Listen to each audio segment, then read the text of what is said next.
BB was a big enough problem in diagnosing her hoof, and she's only come good after 2 years. Then there was Mara. It was touch and go whether she was going to survive, losing nearly half her hoof. And now today, Big Dutchie. Look at this silly big bugger.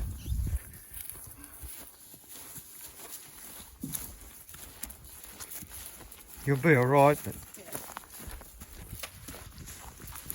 just stand still for a moment. Just look down here. That's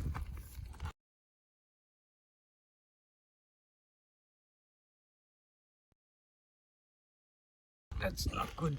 It's like Mara's other one. Yeah, what you've done here as well, look. Yeah, that's from going down hard. And he's knocked a bit off there as well. Dutchie, you dickhead. Well, there's the trail, and this is what did the damage. You wouldn't believe it, this bloody thing here. Dutchie must have been on the ground rolling around with a bit of colic and got caught up on this.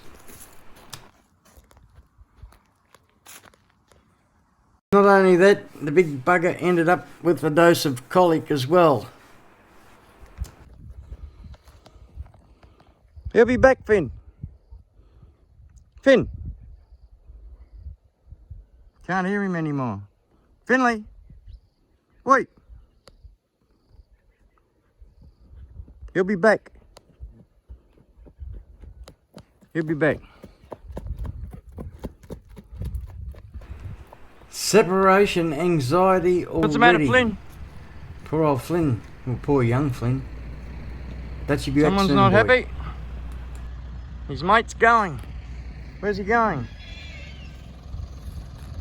Over to the Bendigo Equine Veterinary Hospital. And this is Mara's hoof after her treatment a couple of years back. Every time she loads it, it bubbles. She's not loading it.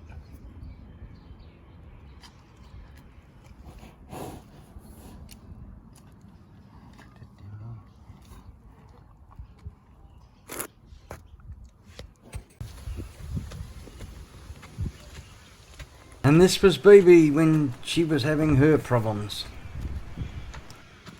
Take it easy, kid.